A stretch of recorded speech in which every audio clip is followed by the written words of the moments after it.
Shalom saudara-saudara, apa kabar saudara-saudara semua? Saya percaya kita semua dalam keadaan yang sangat baik. Senang sekali kita berjumpa kembali di ibadah online daripada GBI CK3. Dan mari kita siapkan hati kita pagi hari ini untuk menerima berkat daripada Tuhan. Untuk memuji dan memuliakan Tuhan, mendengarkan firman Tuhan, dan terlebih lagi kita siapkan hati kita untuk perjamuan kudus di pagi hari ini. Saya percaya ketika 2-3 orang berkumpul bersatu di dalam nama Tuhan Yesus, Tuhan sendiri akan hadir di tengah-tengah kita. Mari kita siapkan hati untuk memulai ibadah servis kita. Happy Sunday and God bless you. Mari saudara-saudara, bersama-sama kita deklarasikan Pentakosta ketiga. 1. Pentakosta ketiga adalah pencurahan Roh Kudus yang dahsyat di zaman now, melebihi yang terjadi di Azusa Street. 2. Pentakosta ketiga akan mengakibatkan penuaian jiwa yang terbesar dan yang terakhir sebelum Tuhan Yesus datang kembali. 3. Pentakosta ketiga akan membangkitkan generasi Yeremia, yaitu anak-anak muda yang dipenuhi Roh Kudus, cinta mati-matian kepada Tuhan Yesus, tidak kompromi terhadap dosa, dan akan bergerak untuk memenangkan jiwa.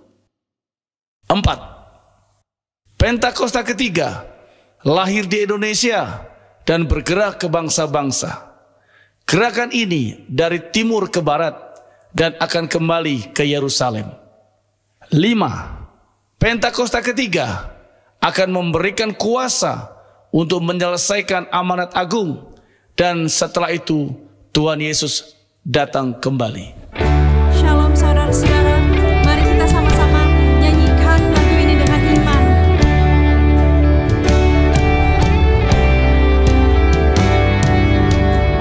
Miracles when you move, such an easy thing for you to do.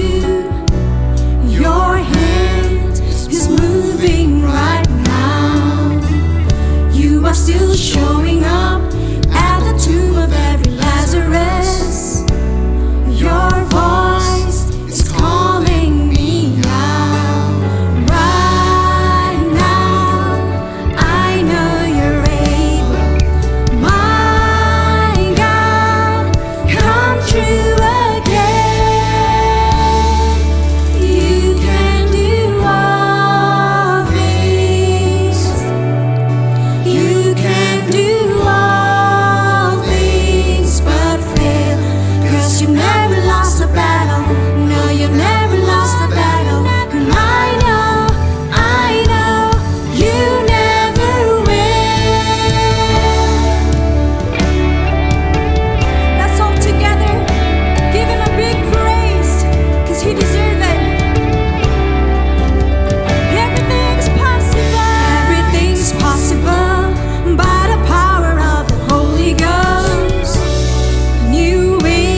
persembahan kami kepadamu ya Bapa. Kami rindu hadirat-Mu ya Bapa. There's none like you, Lord. Touch each one of us, Jesus.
Sama-sama.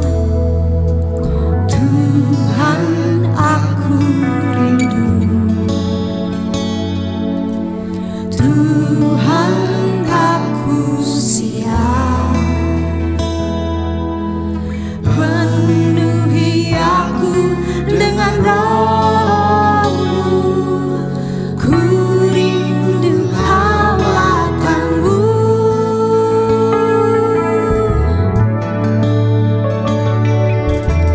Tuhan,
Shalom semuanya.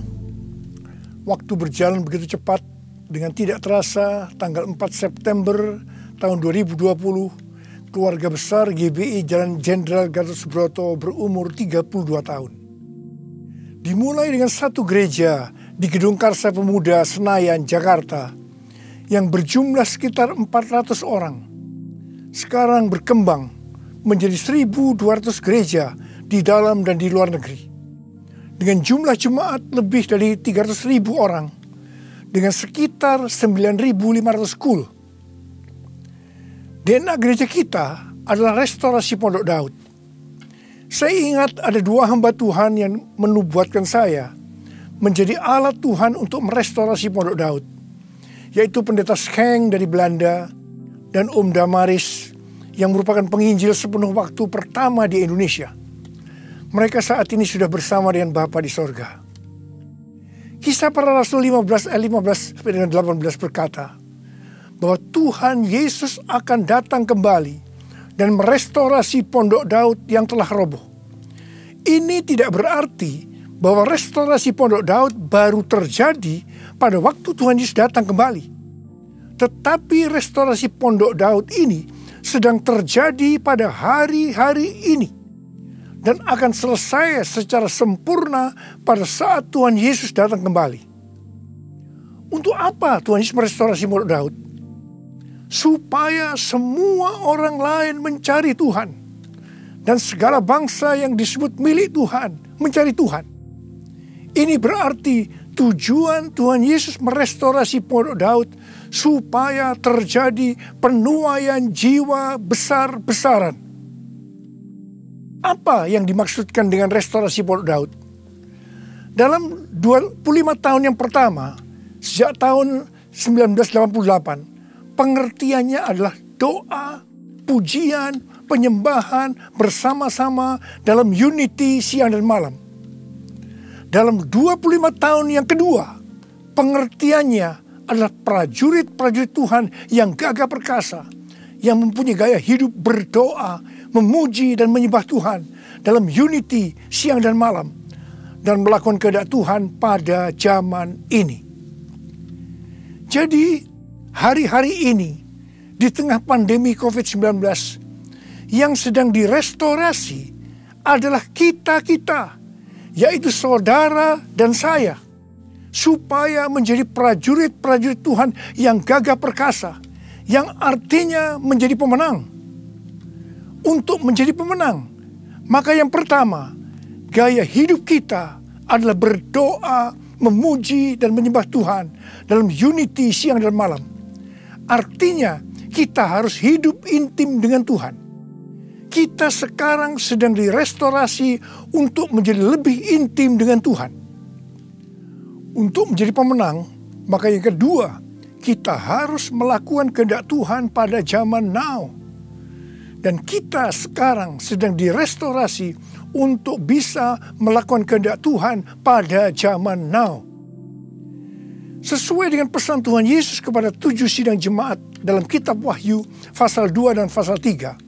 Yang berarti ini juga pesan buat kita semua. Bahwa hanya pemenang yang masuk sorga.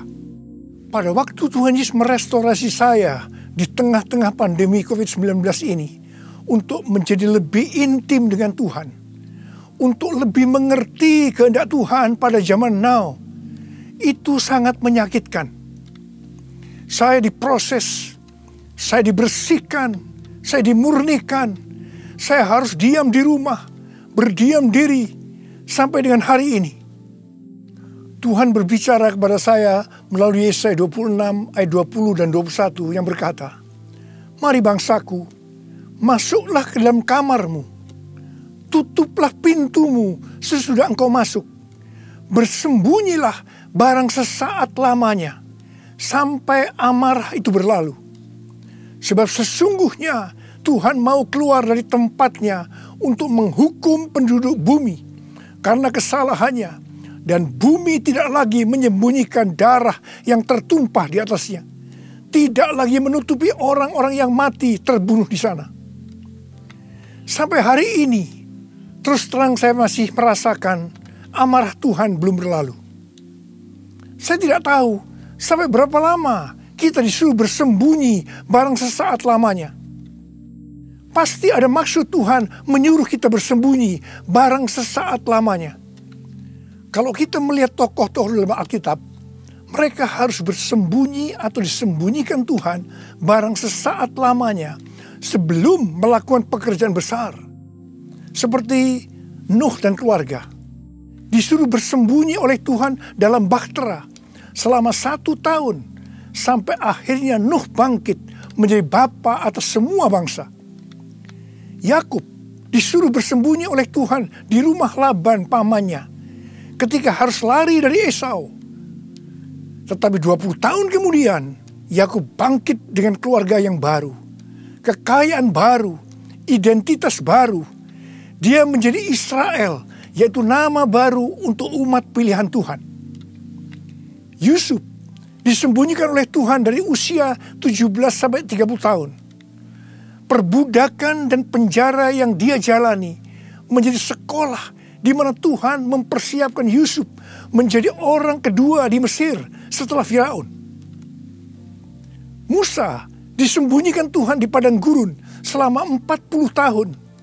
Dan akhirnya Musa tampil untuk membebaskan bangsa Israel dari Mesir. Daud disembunyikan Tuhan selama 15 tahun setelah dia diurapi menjadi raja Israel. Ketika Daud akhirnya naik takhta, dia telah menjadi orang yang berkenan di hati Tuhan. Elia disuruh bersembunyi oleh Tuhan di tepi sungai Kerit. Setelah itu dia sendirian menghadapi seluruh Nabi Baal di Gunung Karmel. Yunus disembunyikan Tuhan dalam perut ikan selama 3 hari 3 malam. Setelah itu dia ke Niniwe berkhotbah dalam bangunan rohani terbesar dalam sejarah.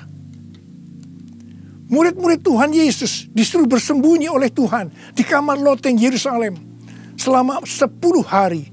Sampai Roh Kudus dicurahkan secara luar biasa. Mereka dipakai untuk melakukan amanat agung. Penuaian jiwa besar-besaran terjadi. Paulus disembunyikan oleh Tuhan di tanah Arab dan di Damsyik selama 3 tahun. Ketika dia kembali, dia dipakai Tuhan secara luar biasa dan menjungkir balikkan dunia. Paulus juga disembunyikan Tuhan di dalam penjara Romawi. Ketika dibebaskan, Paulus sudah menyelesaikan surat penggembalaan Efesus, Filipi, Kolose, dan Filemon. Rasul Yohanes disembunyikan Tuhan di Pulau Patmos, di mana kitab Wahyu, kitab nubuatan terbesar sepanjang masa, dituliskan, dan sekarang itu diberikan kepada kita. Akhirnya yang paling luar biasa, Allah menyembunyikan Tuhan Yesus. Dia tinggal di dalam rahim bumi selama 3 hari. Dan pada hari ketiga, Tuhan Yesus bangkit dan membawa keselamatan bagi seluruh umat manusia. Saya percaya, setelah kita, yaitu saudara dan saya, taat waktu disuruh bersembunyi barang sesaat lamanya, meskipun kita akan mengalami hal-hal yang tidak enak, kebosanan, perasaan takut, khawatir, putus asa. Tetapi pasti setelah itu ada berkat, kuasa, pengurapan double portion yang Tuhan Yesus sediakan. Haleluya! Kedepan ini, Tuhan akan memakai setiap kita sesuai dengan rencananya. Untuk itu, Tuhan menyembunyikan kita barang sesaat lamanya.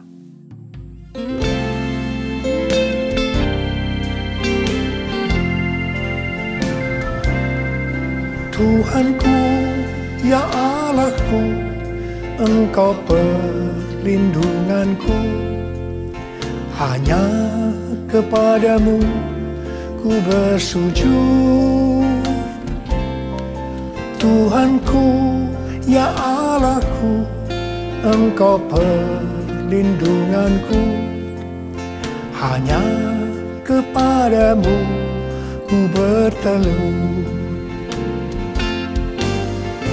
Aku memuji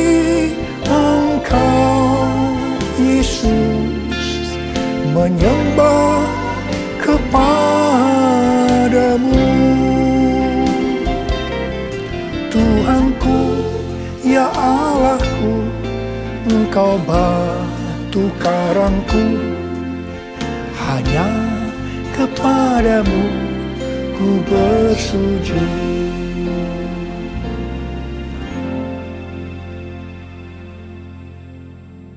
Tadi dikatakan, untuk menjadi pemenang, maka ada dua hal yang harus dilakukan. Yang pertama, gaya hidup kita harus berdoa, memuji, dan menyembah Tuhan dalam unity siang dan malam. Artinya hidup intim dengan Tuhan. Yang kedua, melakukan kehendak Tuhan pada zaman now. Para ahli teologi sedang mengamati bahwa ada 3 gerakan besar yang sedang terjadi dalam menyelesaikan amanat agung Tuhan Yesus. Gerakan pertama melalui gereja rumah. Kul termasuk di sini. Yang kedua, melalui kesembuhan massal. Gerakan ketiga, penginjilan melalui doa. Penginjilan melalui doa ini adalah restorasi Pondok Daud. Ketiga hal ini sedang kita lakukan hari-hari ini.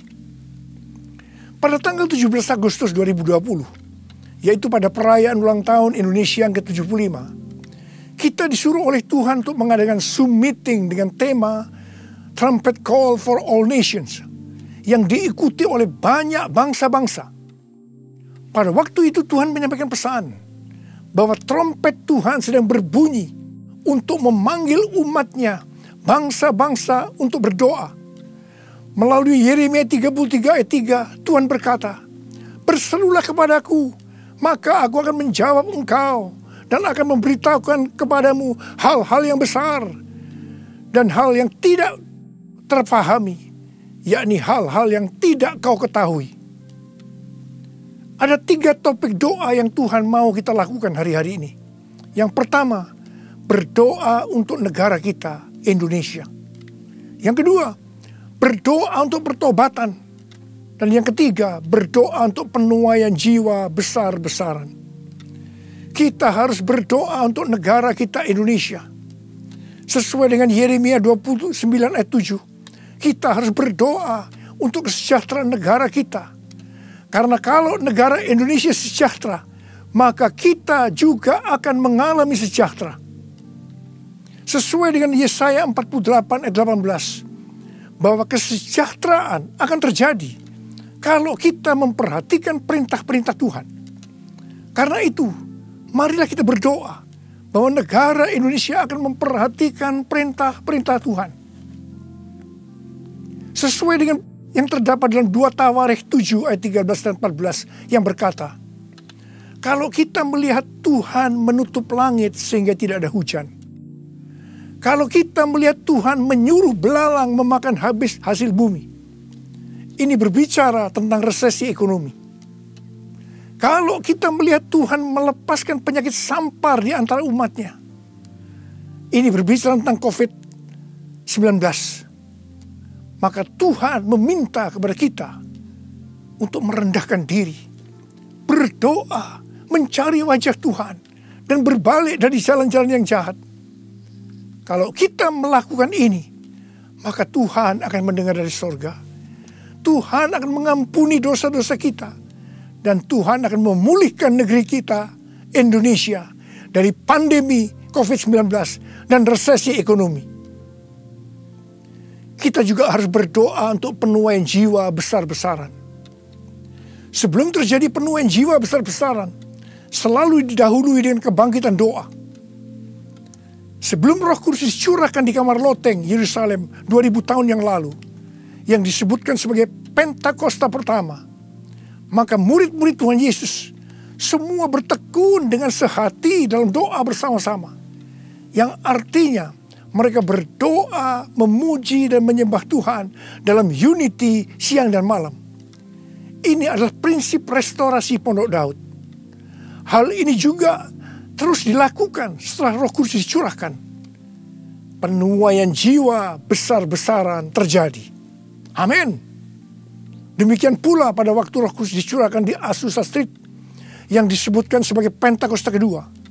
William Seymour yang memimpin doa. Semua bertekun dengan sehati dalam doa bersama-sama. dan penuaian jiwa besar-besaran juga terjadi. Tahun 2013, Tuhan berbicara kepada saya bahwa pencurahan Roh Kudus yang terjadi di zaman now disebutkan sebagai Pentakosta yang ketiga. Sejak saat itu, saya terus berdoa untuk kebangkitan doa di Indonesia.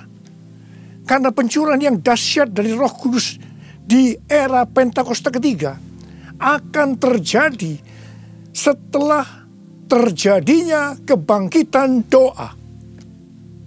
Tahun 2020, ketika terjadi pandemi COVID-19, yang luar biasa, terjadi juga kebangkitan doa antar denominasi di Indonesia. Menurut bilangan Research Center, 83,8% gereja-gereja di Indonesia ikut dalam kegerakan doa ini. Haleluya! Selain itu, pada tanggal 8 Juli sampai dengan 17 Agustus 2020, ada acara doa pujian penyembahan 24 jam sehari, 7 hari seminggu, selama 40 hari. Dan dilakukan pergantian tugas setiap 2 jam. Acara ini diikuti oleh gereja-gereja antar denominasi di seluruh Indonesia. Dan ini belum pernah terjadi sebelumnya.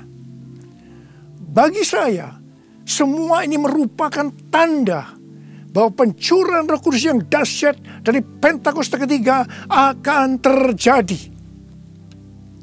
Kalau kita melihat Pentakosta pertama, demikian juga dengan Pentakosta kedua, itu selalu dimulai dengan doa, pujian, dan penyembahan siang dan malam, yang berarti ini adalah penggenapan restorasi Pondok Daud.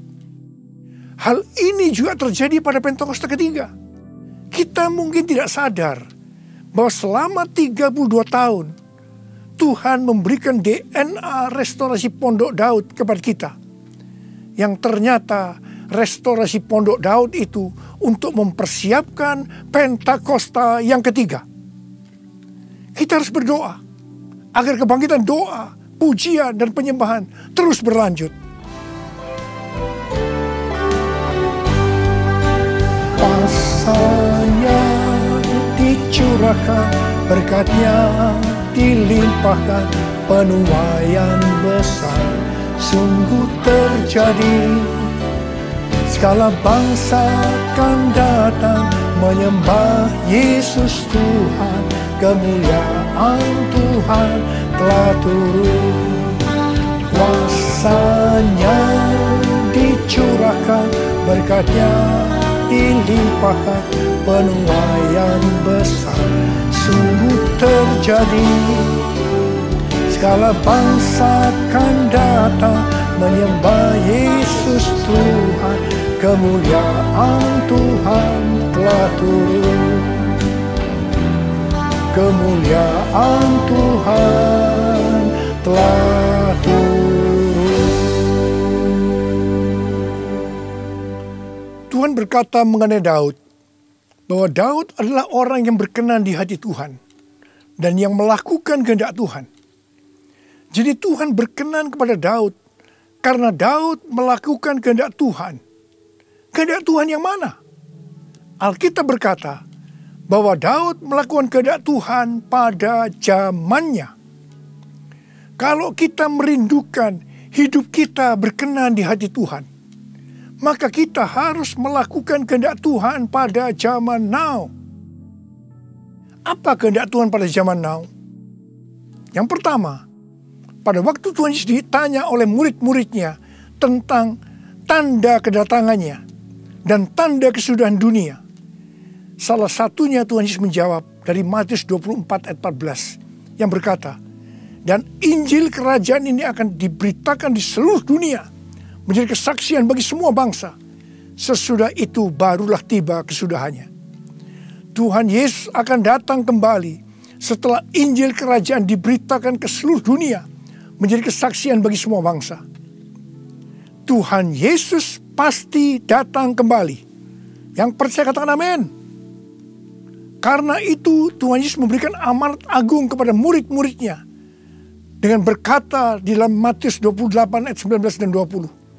Karena itu pergilah jadikan semua bangsa muridku, dan baptislah mereka dalam nama Bapa dan Anak dan Roh Kudus, dan ajarlah mereka melakukan segala sesuatu yang telah kuperintahkan kepadamu.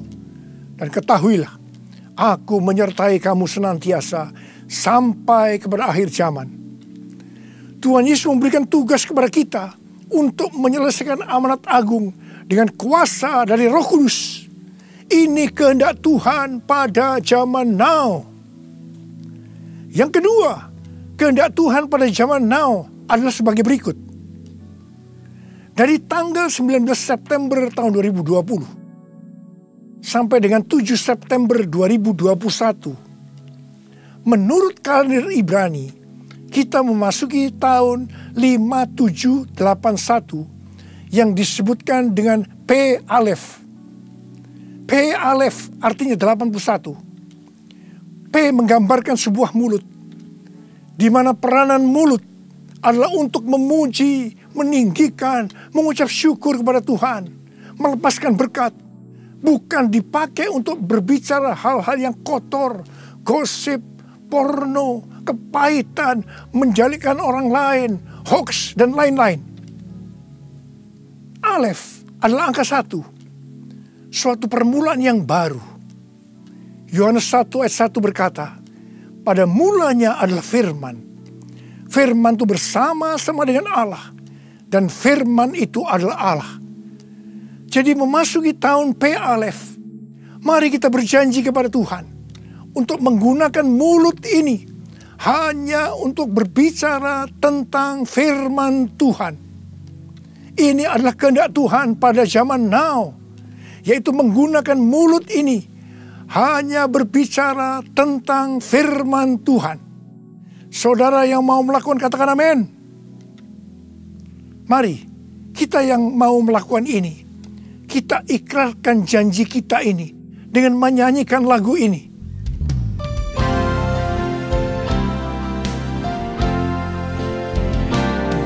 Mulutku penuh dengan pujian kepadamu ya Yesus Tuhan. Sepanjang hari ku beri penghormatan kepadamu ya Allahku. Mulutku penuh dengan pujian kepadamu ya Yesus Tuhan. Sepanjang hari ku beri penghormatan kepadamu ya Allahku. Kepadamu ya Allahku. Uriala basyara bala bala bala bala. Uriala bara bara bara bara bara bara bara bara. Uriala bara bara bara bara bara bara bara bara. Oh Yesus, saya mau berdoa buat saudara. Ada berapa banyak di antara saudara yang saat ini sedang disuruh oleh Tuhan bersembunyi barang sesaat lamanya. Mungkin saudara mengalami ketakutan, kebosanan, mungkin kecewa, mungkin ada yang putus asa. Tapi ketahuilah, Tuhan menyuruh kita, menyuruh saudara bersembunyi barang sesaat lamanya untuk merestorasi saudara. Untuk menjadi prajurit-prajurit Tuhan yang gagah perkasa.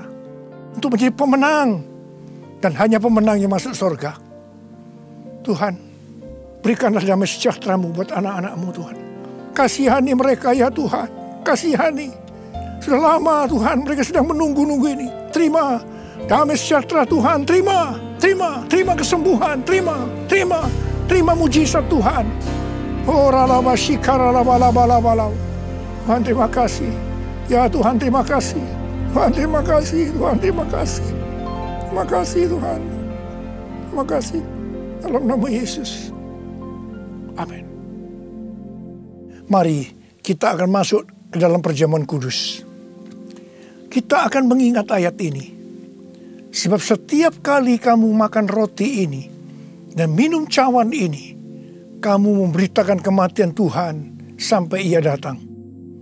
Perjamuan kudus adalah perjamuan Tuhan Yesus sendiri. Setiap kali kita masuk dalam perjamuan kudus, Tuhan Yesus selalu berkata, biarlah ini menjadi peringatan akan daku. Karena itu mari, arahkan hati saudara kepada kebaikan Tuhan. Kita akan mengingat kebaikan Tuhan. Mari tundukkan kepala. Tuhan, siapakah kami sebelum kami mengenal Engkau? Kami semua orang berdosa. Upah dosa adalah maut.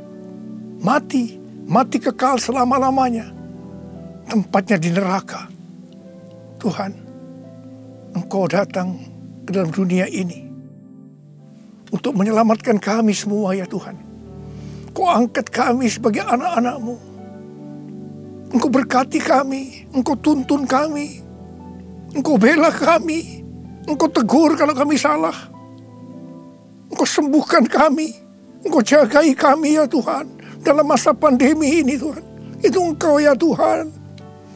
Itu Engkau ya Aba. Tuhan akan memberkati saudara melalui perjamuan kudus. Tapi Tuhan mau kita makan dan minum dengan cara yang benar. Karena itu masing-masing berdoa. Introspeksi. Lihat keadaan dirimu masing-masing. Jangan menyimpan dosa.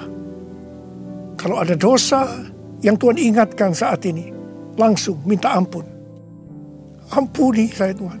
Ampuni saya Tuhan. Ampuni kami Tuhan. Ampuni. Minta ampun. Minta ampun.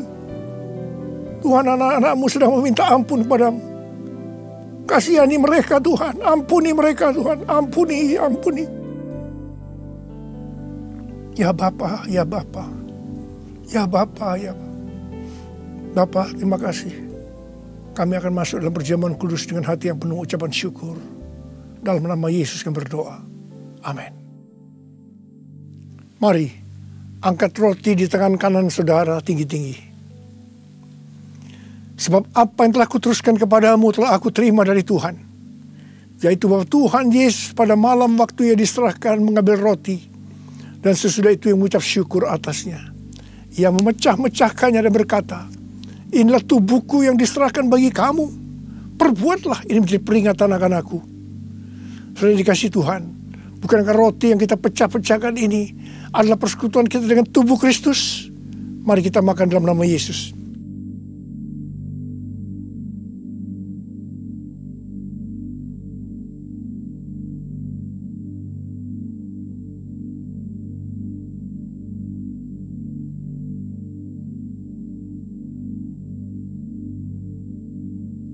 Mari, angkat cawan di tangan kanan saudara tinggi-tinggi. Demikian juga ia mengambil cawan sesudah makan lalu berkata, cawan ini adalah perjanjian baru yang dimeteraikan oleh darahku. Perbuatlah ini setiap kali kamu meminumnya, jadi peringatan akan aku. Sudah dikasih Tuhan, bukankah cawan pengucapan syukur yang atasnya kita ucapkan syukur adalah persekutuan kita dengan darah Yesus. Mari kita minum dalam nama Yesus.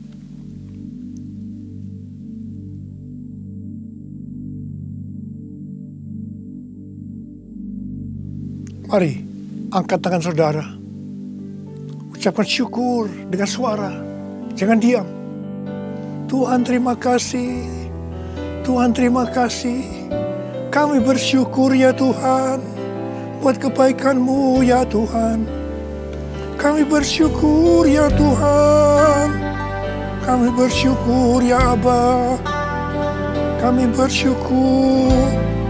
Terima kasih ya Tuhan, terima kasih.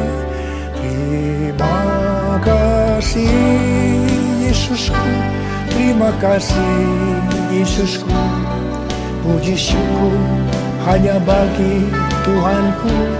Terima kasih Yesusku. Terima kasih Yesusku.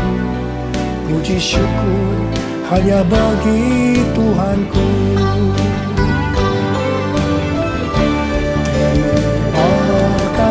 Yesusku, terima kasih Yesusku. Puji syukur hanya bagi Tuhanku. Terima kasih Yesusku. Terima terima kasih Yesusku. Puji syukur hanya bagi Tuhanku. Puji syukur hanya bagi Tuhanku. Puji syukur hanya bagi Tuhanku.